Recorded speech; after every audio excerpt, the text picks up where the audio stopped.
Okay, just to introduce myself, my name is Jonas Caino, for those that don't know me, and I work for a company called Geist. And I guess throughout the presentation, you're going to hear bits and pieces of what we do, so by the end of the presentation, you kind of get a good idea of what we do. The title of today's presentation is Thinking About Tomorrow's Data Center Infrastructure Today. Now, when I say infrastructure, that's a kind of an interesting word. So really what I'm talking about here is the physical infrastructure, the electrical, the mechanical, all of that stuff within the data center. You've heard about this, in the earlier speaker, Moore's Law. So I'm not really going to go into the whole Moore's Law thing, even though I think in the next 20 years or so, when it's going to come to the end of Moore's Law, we're going to have to start thinking about new ways to get the chips on. So it's been mentioned about biological chips, but at the end of the day, you also have to think about quantum and about molecular size chips. So there's things that's going to happen. But there's one thing I want to kind of show you to do with this graph. And there's two things about this graph that's interesting for me. Now, obviously, you can see the number of transistors all the way up to the timeline. But during this period, let's say between 1970 and 2015, all sorts of things happen in the world. We've had wars, we have famines, we have booms, we've had busts. And so when you look at the economic timeline, it's gone in all kinds of ways. But this remains remarkably smooth, which is quite interesting. I mean, the whole point of Moore's Law is they build faster computers that help build even faster computers.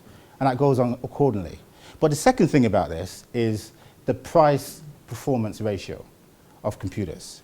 I mean, what that means is that if you think about your iPhone or your phones in your pocket, your smartphones, they are actually 1,000,000 times cheaper and 1,000 times faster than the biggest, baddest supercomputers in the 1970s. And that's going to be set to continue. So what does that mean when you have all of these changes in computer technology? Well, you have to think about other technologies that are riding on Moore's Law. And these are some of them. Oops, back again. Right. These are some of them. Cloud computing. We've all heard of cloud computing, whether it's public, private, hybrid cloud computing. It's growing enormously. But then you also have sensors and networks.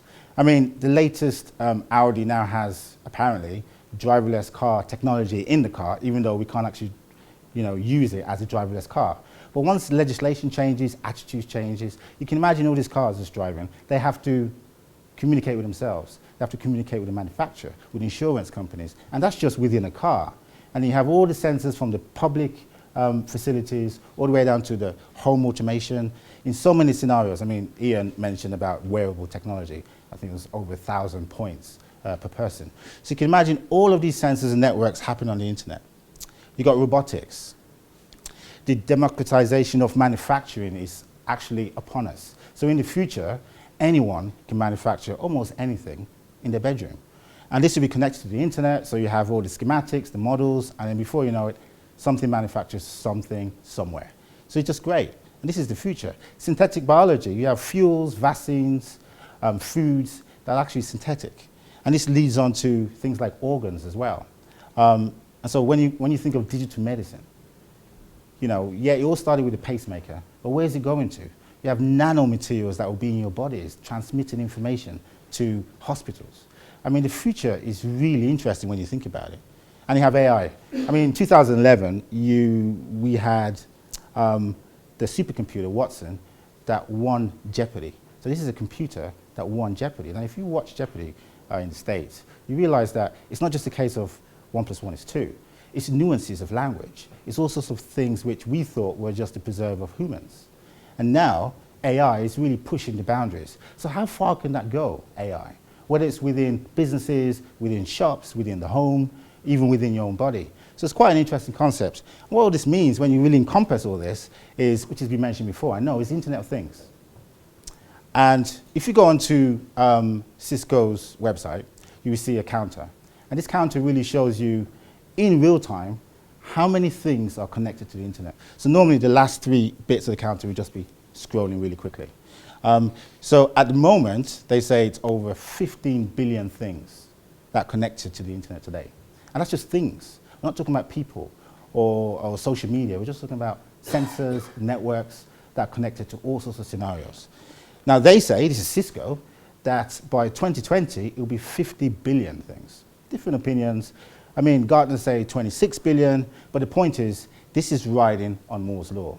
It is growing exponentially every year, every 2 years. And that will be set to grow. So what does that lead us on to? Well, clearly, with all these networks and all these people and all these things connected to the internet, you're going to have more data. It's inevitable. I know Ian mentioned about the HD, and that's 2 megabytes of data, and every time someone makes a click and sends it, you've got 2 megabytes. But you can imagine the various other applications that businesses use, or whether it's just within the home, or within public utilities. And this is just constantly connected. Now, either way, you're going to have big data everywhere, and that's going to be the future. It's not going to go away. I mean, there's an example where you say the digital universe doubles every 2 years, Moore's law, every 2 years, and it will reach 40 zettabytes by 2020. Now, this 2020 seems to be bantered around, so I'm going to use 2020 as the future, really, because I don't want to say the future is 4000 AD, because we don't know what's going to happen then. But yeah, we're talking about 2020. So 40 zettabytes. Now, if you put that into context, if you imagine a byte as a grain of sand, right? Therefore, 40 zettabytes is all the grains of sand in all the beaches on Earth, times 57. So that's a lot of sand, right?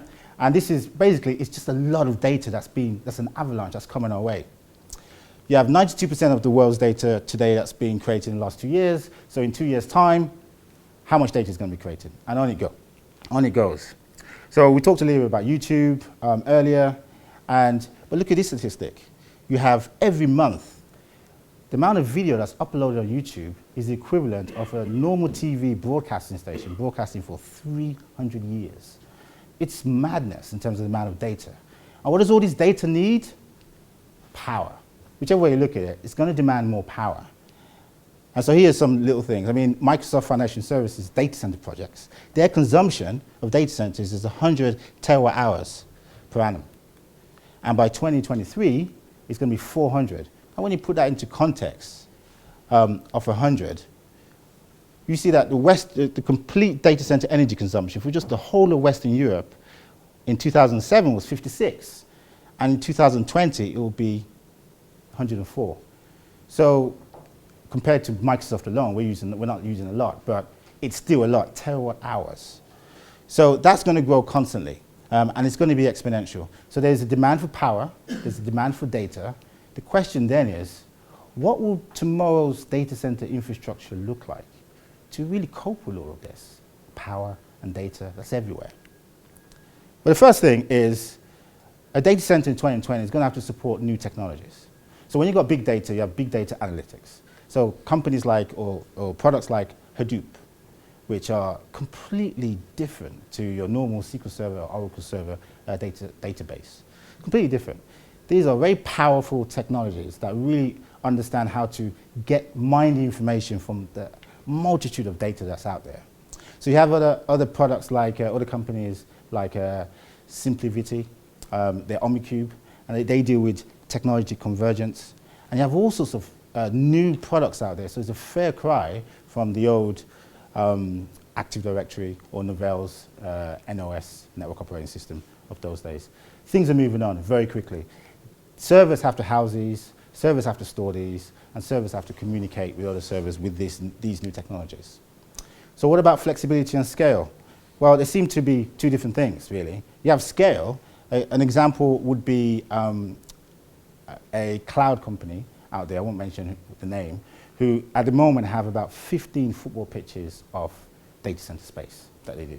But by 2020, they want to go to 50 football pitches. And it's just going to be set to grow. But at the same time, they don't know how quickly the growth is going to be, the burst of growth, because that all depends on what's happening within the industry, what's happening with their clients. So therefore, they need to be flexible. And one area that they look at flexibility, this particular company, is they'll have the black box scenario. So they have literally everything is converged. There isn't any, this is a rack for this particular service or a rack for that particular service. It's just a service, IT as a service, one black box. And then they multiply that box, they literally just grow that black box to thousands of those black boxes. And so if something happens to a black box, they don't fix it, they just move it and put it in a black box, exactly the same. And so it's modular. So therefore, that's where you get the flexibility, but that's where you get the scale. It's all the same, and you just continue to scale up.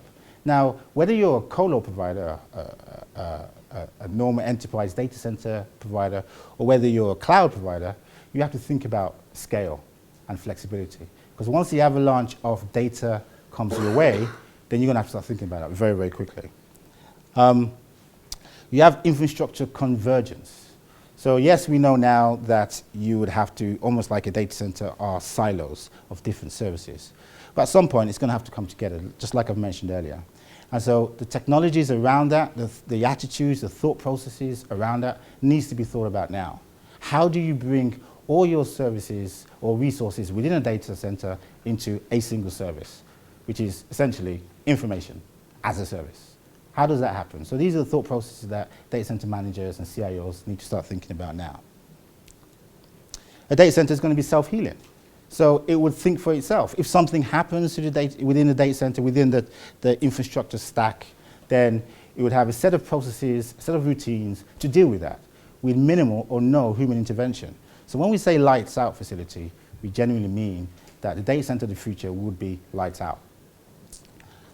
And then that comes into automation as well, and control. Now, there's this talk about the software-defined data center.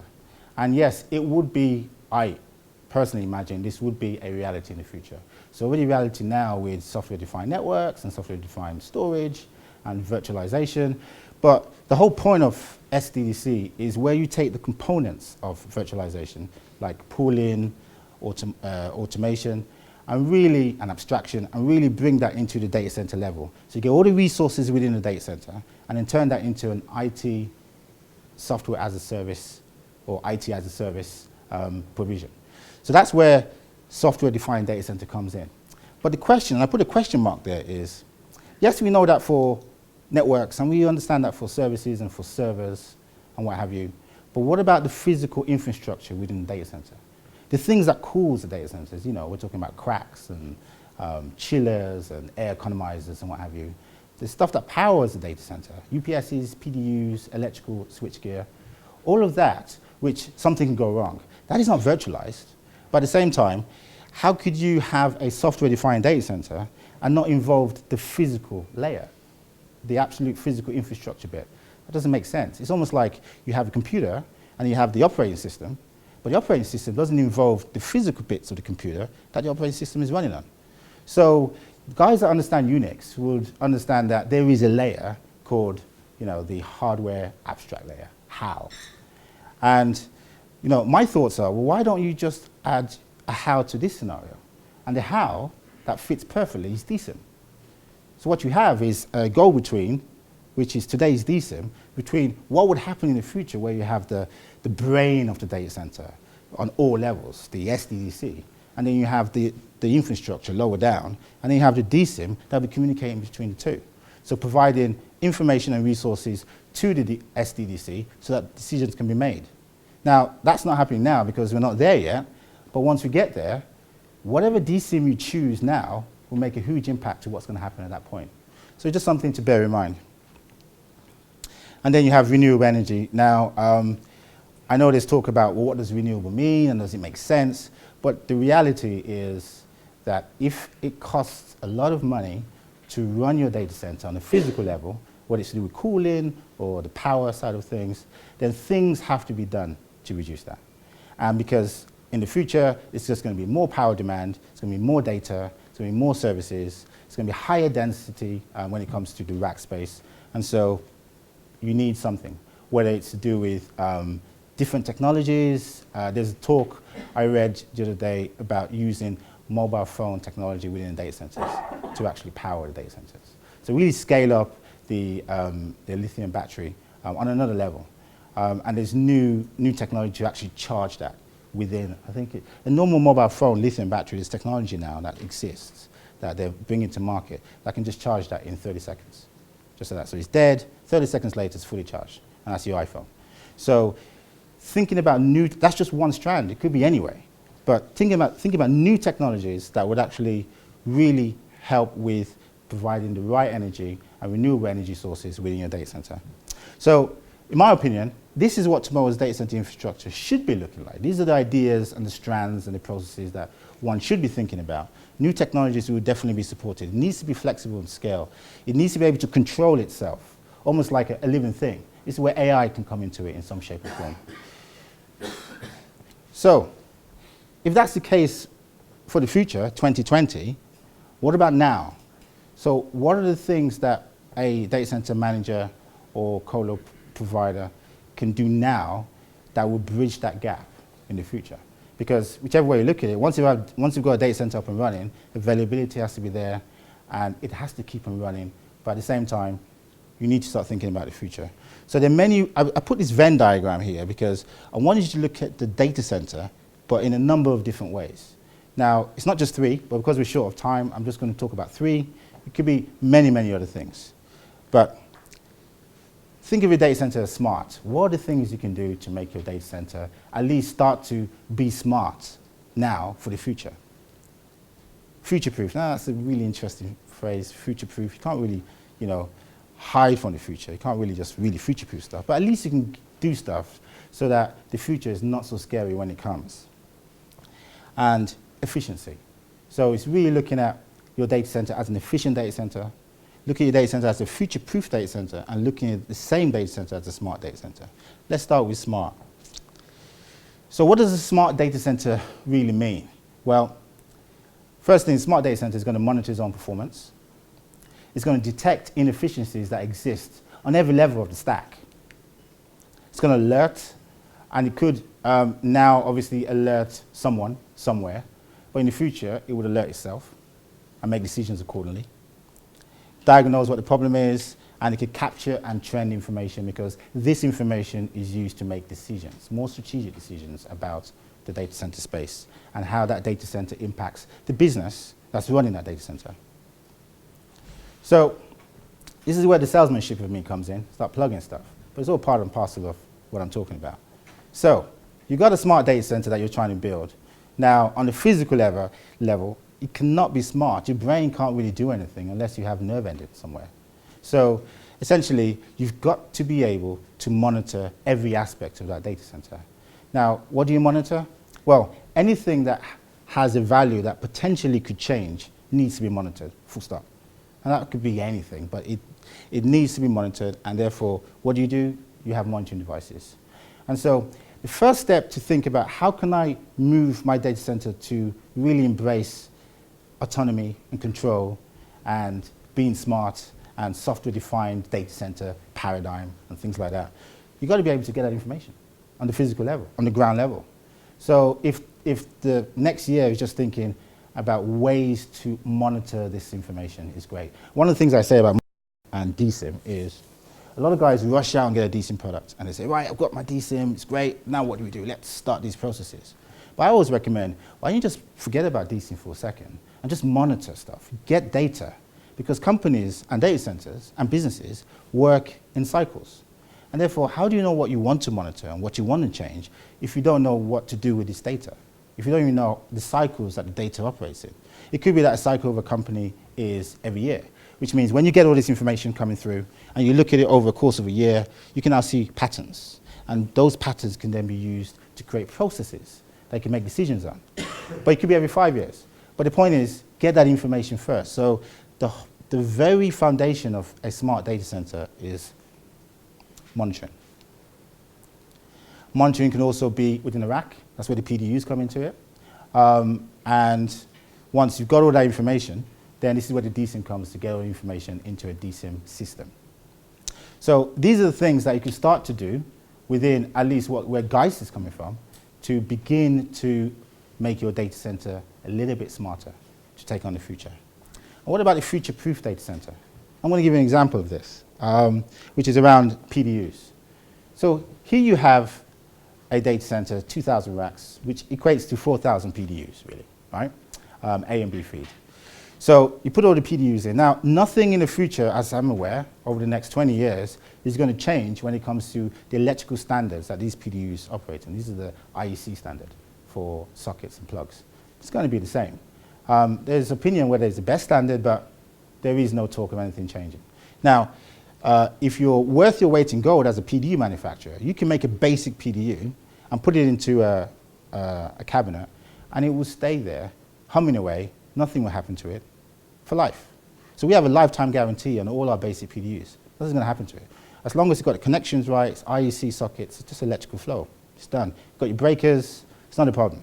The problem is where you have the controller, semiconductors, things can change. But the real problem about future-proofing is if anything's going to change with the technology of a PDU, it will be in that controller.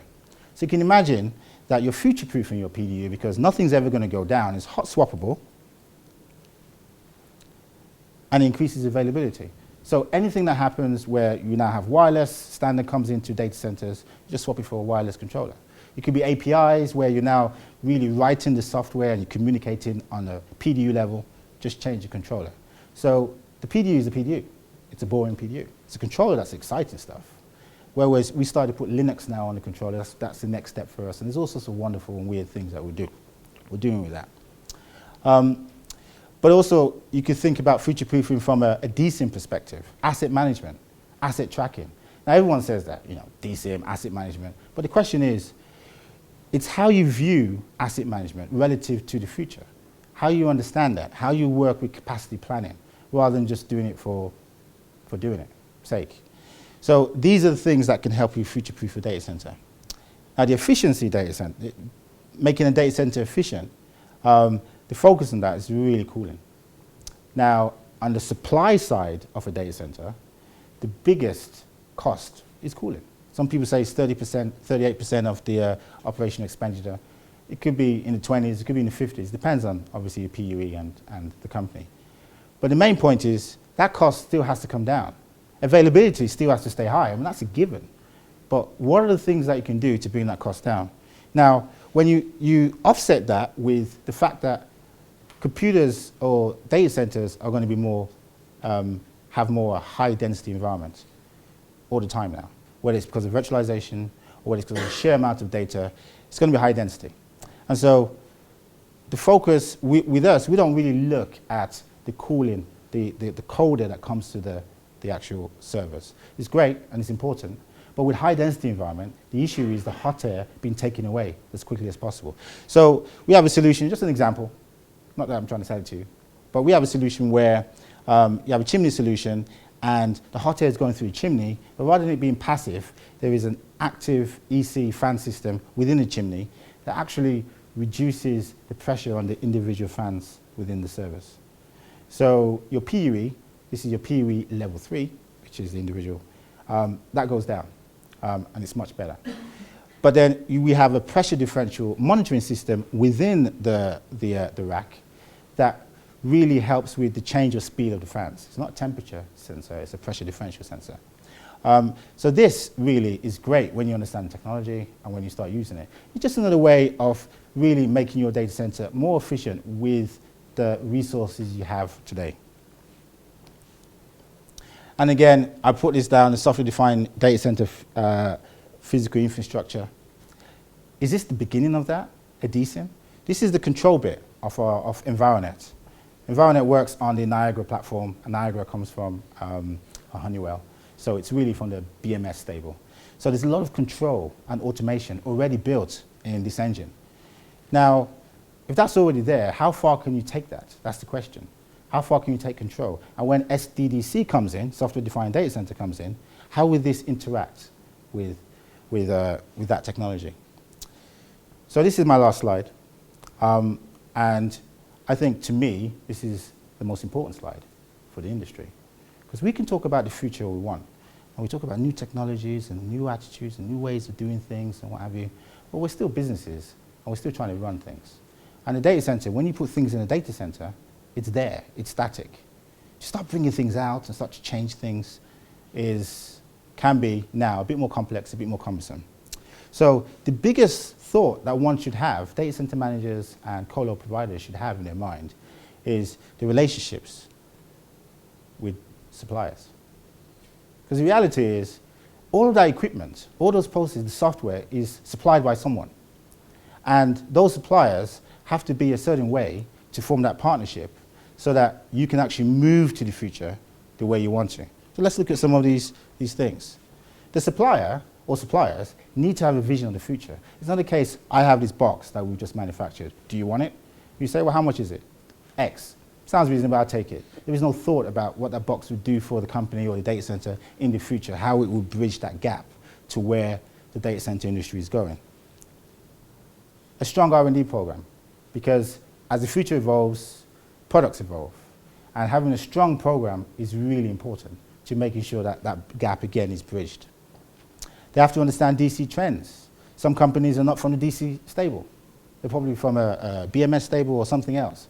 And they come with a product that seems to represent the data center and say, there you go, have this. But the reality is, you that's buying that product and installing it into your data center, how much are you thinking about how that affects the trends within not just your business, but also the data center industry in itself? Understand cost. Cost is always a big factor, CapEx and OpEx. And it has to be financially stable. You don't want to be in a scenario where they've gone bust and you're stuck. Because all you're going to do is rip it out. And when you rip it out, we're talking about downtime. It's not going to be maintained. And these are simple, practical things that really affect the guy that deals with data centers. And finally, real partnership, easy to work with. Now, I'm going to say that, I'm unashamedly going to say as a salesperson that Geist Global does all these things. Why not? But essentially, it's still a very important thing. It's not just about one company, it's about a change in the attitude towards, I'll buy that because it's the cheapest, as opposed to, I think we need to think about the type of companies that are out there that align themselves with our vision and the trends within the data center industry. Thank you very much.